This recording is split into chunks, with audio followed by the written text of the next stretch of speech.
평안하셨습니까? 2월의 마지막 날이네요. 인도 선교 다녀와서 여러분하고 처음 뵙는 것 같습니다. 오늘 한 달 동안 지내게 하신 우리 하나님의 은혜를 기억하면서 이날의 매일 예배로 우리 하나님 앞에 나아갑니다. 함께 기도할까요? 저희를 사랑하셔서 복음을 전해주시고 하나님의 자녀 되어짐을 알게 하시며 하나님 자녀로 살아가야 할 삶이 무엇인지를 늘 주의 말씀으로 권고하시니 감사합니다. 이 세상에는 아직도 복음을 듣지 못한 수많은 나라와 민족들, 사람들이 있습니다. 하지만 그 가운데서 저희들 먼저 부르셨사오니 먼저 부름받은 사람들답게 하나님이 원하시는 삶을 살아내게 하시고 또 우리에게 주신 사명대로 하나님 허락하신 말씀을 그 말씀을 들어야 할 사람들에게 전하는 저희 모두가 되어주도록 하나님 함께하여 주옵소서. 2월 한 달도 지켜주신 하나님 감사합니다. 오늘 마지막 날 하나님의 주시는 은혜 아버지 하나님 기억하며 우리의 걸음이 어떻게 하나님이 원하시는 삶으로 아버지 앞에 나아가야 할지 다시 말씀을 통해 교훈을 얻고자 합니다. 깨우쳐 주시옵시고 우리 마음에 용기를 더하여 주시옵소서. 예수님의 이름으로 간절히 기도하옵나이다. 아멘. 찬송가 249장입니다. 주 사랑하는 자 찬송할 때 함께 찬송하겠습니다.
천사들 날 인도하리라.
하나님의 말씀은 요엘서의 맨 마지막 부분입니다. 요엘은 석 장밖에 되지 않은 아주 짧은 선지서이죠. 그 중에 3장 14절로 21절까지의 말씀입니다.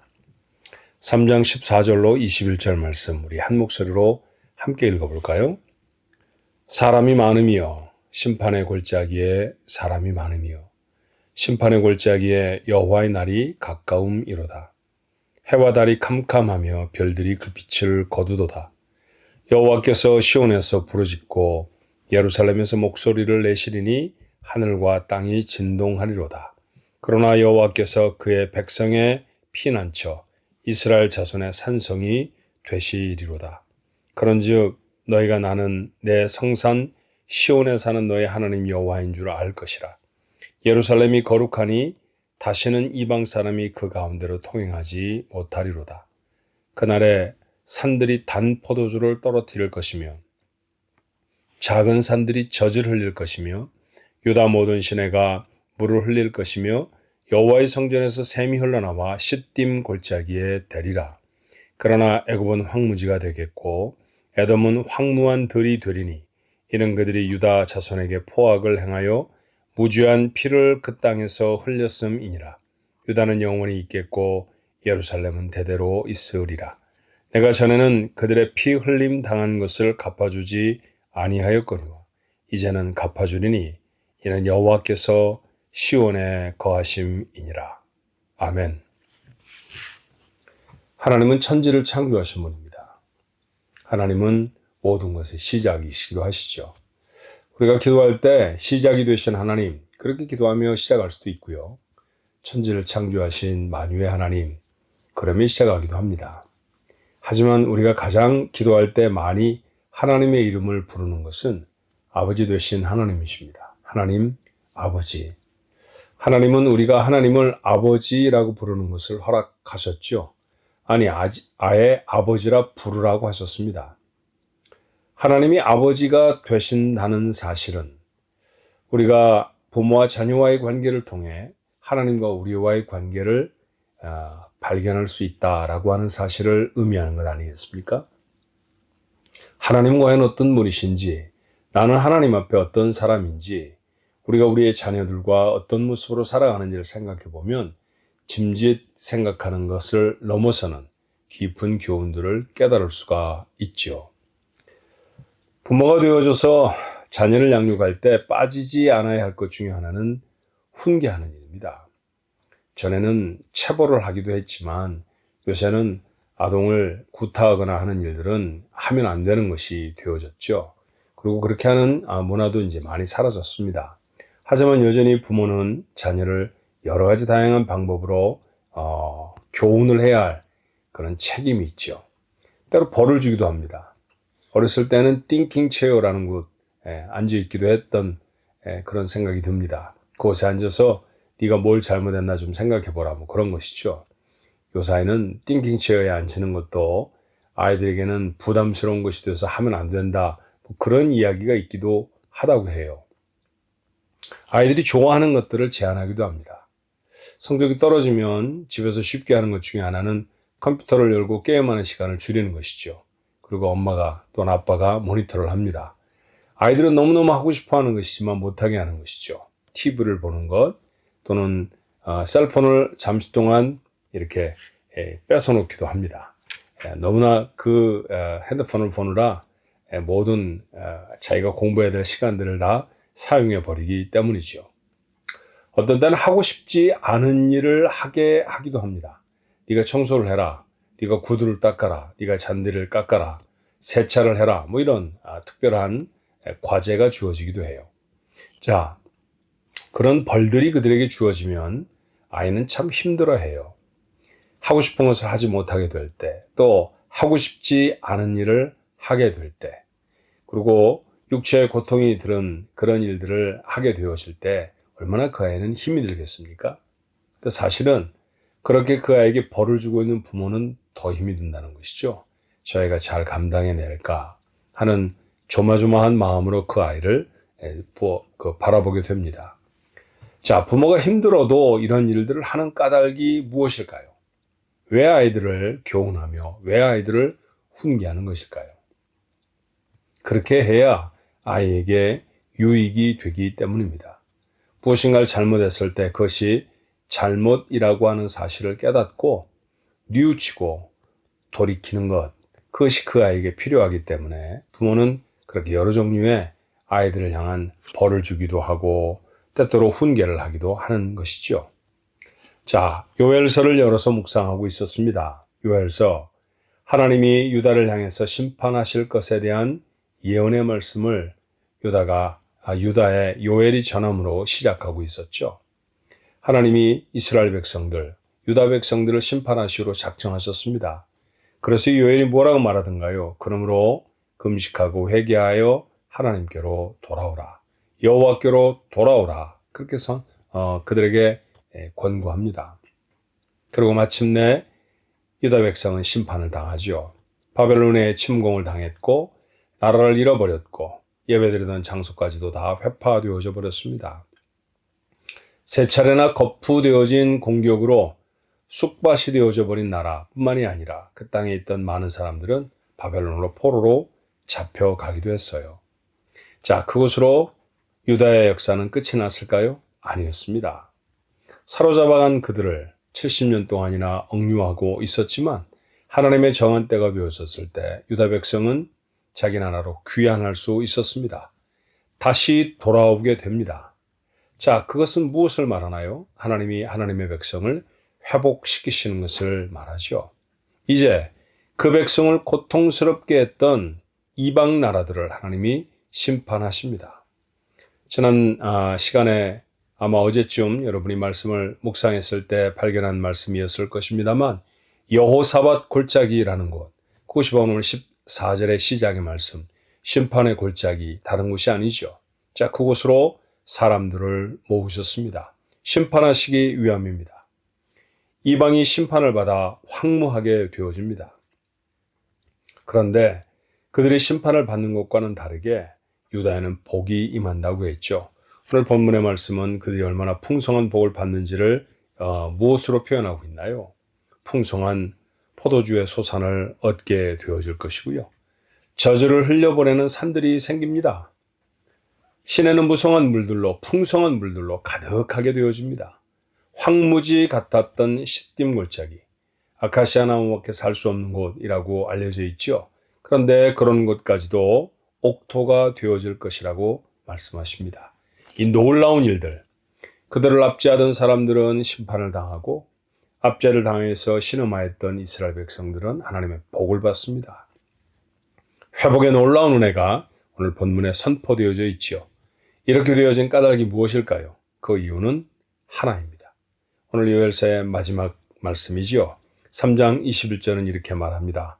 여호와께서 시온에 거하심이니라. 여호와께서 그들과 함께 하심으로 그들이 회복의 은혜를 입었고 전에는 경험해보지 못했던 놀라운 축복의 사람들이 되어졌습니다. 하나님이 계시는 곳에 온전한 회복이 있는 줄로 믿습니다. 살아가면서 때때로 고난을 당하지요. 관계가 깨어지는 것은 얼마나 고통스러운 일입니까? 사랑하는 부부 사이에 금이 가기도 하고요. 심지어는 부모와 자녀 사이에도 불편한 기류가 오고 갈 수 있습니다. 형제 자매 사이에도 원망과 다툼이 생길 수도 있죠. 오랫도록 막역한 친구와 몇몇 사건으로 얽혀져서 그만 다시는 얼굴을 보지 않는 관계가 되어져 버리면 얼마나 마음이 속이 상하는지 몰라요. 관계가 깨어지는 것은 우리에게 큰 고통입니다. 건강을 잃어버리는 것은 얼마나 힘든 일인지 몰라요. 생사를 오고 가는 질병 가운데 있는 사람들이 종종 있습니다. 정말 살아날 수 있을까? 정말 나을 수 있을까? 이번 수술을 마치면 나는 회복될 수 있을까? 그런 고민이 그들 속에 있죠. 살아가며 여러 가지의 우리는 목마름을 경험합니다만 물질의 갈급함은 우리를 참 많이 힘들게 합니다. 써야 할 것들은 절비한데 사용할 재원이 부족하면 정말로 궁급해지죠. 그런 다양한 종류의 고통과 어려움들을 만나는 삶, 그것이 바로 인생이 아닌가 싶어요. 올해가 시작되어지고 2달여가 지났습니다만 행복했던 시간들, 하나님이 주시는 은혜의 시간들을 추억할 수 있습니다. 물론 없지 않았습니다. 그럼에도 불구하고 힘겹고 어려운 시간들이 있지 않았나요? 감기와 같은 작은 질병 때문에 고통스러웠던 몇 날쯤이 여러분에게 있었을 수도 있습니다. 그런데 여러분, 오늘 이 말씀은 우리에게 무엇을 말하나요? 믿는 사람들, 그리스도인들, 하나님의 택한 사람들에게 그 고통은 끝이 아니라는 거예요. 그래서 저는 그 말을 참 좋아합니다. 하나님의 사람들에게 고난은 동굴이 아니라 터널이다. 동굴과 터널이 뭐가 다를까요? 들어가는 것도 다 둥그렇고요. 들어가면 깜깜한 것 다 똑같습니다. 그런데 터널은 끝이 있잖아요. 그 깜깜한 곳을 빠져나오는 끝이 있습니다. 옛날에 기차를 타고 수학여행이라도 가면 아이들끼리 굴에 들어가면 와 소리를 질렀습니다. 깜깜해 갑자기 보이지 않게 되기 때문이죠. 그렇게 숨죽인 듯 몇 분쯤이 지나고 나면 다시 환하게 창이 밝아오죠. 그때 감격, 감격이었습니다. 지금이야 워낙 일상적인 이야기니까 아무렇지도 않을지 모르지만 당시에 어릴 적에는 그것이 얼마나 신기하고 그것이 얼마나 좋았는지 몰라요. 그렇죠. 그렇게 인생의 고난의 상황이 닥치지만 언젠가는 우리의 사위를 밝게 하는 그런 밝음의 자리에 다시 서게 되는 회복의 시간이 있을 것이라는 것이죠. 굴은 어떤가요? 들어가도 그저 캄캄하기만 합니다. 막다른 곳에 도착하면 더 이상 갈 길을 찾지 못하는 경우가 많게 되지 않겠습니까? 그렇게 인생이 고난을 만나지만 그 고난이 하나님의 사람들에게는 굴이 아니라 터널이라고 하는 사실을 우리가 마음에 다시 생각할 필요가 있습니다. 그렇다고 하면 이 고난의 시간을 잘 견뎌낼 수 있는 비결이 뭘까요? 오늘 성경은 우리에게 말합니다. 여호와께서 시온에 거하심이니라. 회복이 약속되어 있습니다. 이 회복을 경험할 사람이 누구인가요? 여호와의 자리에 선 사람들입니다. 사랑하는 성도 여러분, 하나님이 계신 곳에 서십시오. 아무리 힘들고 아무리 어려워도 죄악의 자리로 우리의 걸음을 옮겨서는 안 됩니다. 하나님이 원치 않으시는 곳에 우리의 걸음이 세워져 있어서는 아니 될 것입니다. 힘들고 어려운 시간에도 두벅두벅 믿음의 걸음을 걸어 나가다 보면 어느 날 하나님은 우리를 회복시키는 자리로 인도해 드실 것입니다. 그 회복의 멋진 은혜가 여러분 저의 것이 되어져야지 아니하겠습니까? 병든 자들에게 나음의 회복이 있기를 주님의 이름으로 축원합니다. 갈급하고 어려운 사람들이 그 갈증을 해결하시는 하나님의 단비 같은 은혜로 회복시켜 주실 것을 분명히 믿습니다. 깨어진 관계를 회복시키셔서 예수께서 모퉁이 돌이 되셔서 화목하지 못했던 두 민족 유다와 또 이방인과 이스라엘 사람들을 함께 끌어안으셨던 것과 같이 여러분의 삶에도 그런 화목해 하시는 하나님의 역사가 일어나게 될 줄로 믿습니다. 이 회복을 바라고 소원하며 하나님의 자리 시온에서는 우리 가족들 모두가 되시기를 주님의 이름으로 축원합니다. 기도할까요? 때때로 고난을 당하면 정말 힘들고 어렵습니다. 속도 많이 상하지요. 그때 자포자기에 제멋대로 살아가는 삶이 얼마나 많은지 모릅니다. 하나님 그리하지 아니하게 하옵소서. 아무리 삶이 어렵고 아무리 우리의 나아갈 길들이 보이지 아니하는 것 같아도 여전히 하나님은 나와 함께 하십니다. 회복의 약속을 하십니다. 이스라엘이 나라를 잃어버렸을 때 그들에게 분명히 70년 후면 돌아온다는 메시지가 선포됐음에도 불구하고 그것을 믿고 그 소망을 갖고 그 시간이 아무것도 아닌 것처럼 지나지는 사람은 많지 않았을 것입니다. 힘겨웠습니다. 앞길을 알 수 없다고 아우성이었을 것입니다. 그럼에도 불구하고 하나님은 정하신 시간을 지나 그들을 회복시키시는 놀라운 역사를 이루어내지 않으십니까? 그 이야기를 오늘 요엘이 풀어냅니다. 그러며 말하지요. 여호와께서 시온에 계시기 때문에 회복이 되었다고 말입니다. 그렇습니다. 회복의 놀라운 은혜는 하나님과 함께하는 자가 누릴 것입니다. 오늘 그렇게 하나님 곁에 있게 하옵소서. 아무리 어려워도 하나님 앞에 나가 예배하게 하시고 아무리 힘겨워도 그 힘겨움을 원망으로 토해내는 것이 아니라 하나님 앞에 기도함으로 이겨낼 수 있는 저희들이 되게 해 주옵소서. 말씀을 마음에 붙들고 그렇게 이 험악한 삶을 이겨낼 수 있게 축복해 주시옵소서. 언젠가 반드시 우리를 회복시키실 것이라는 하나님의 약속을 굳게 믿고 그 손을 굳게 붙들고 우리의 인생에 힘겨운 걸음 한 발자국 한 발자국을 떼어놓는 그 귀한 용기가 우리 가족들 모두의 것이 되어지게 하여 주시옵소서. 마침내 우리를 회복케 하셨을 때 우리 하나님 앞에 영광과 찬송의 감사를 돌릴 수 있는 우리 가족들 모두가 되어지도록 하나님 축복해 주시옵소서. 예수님의 이름으로 간절히 기도하옵나이다. 아멘.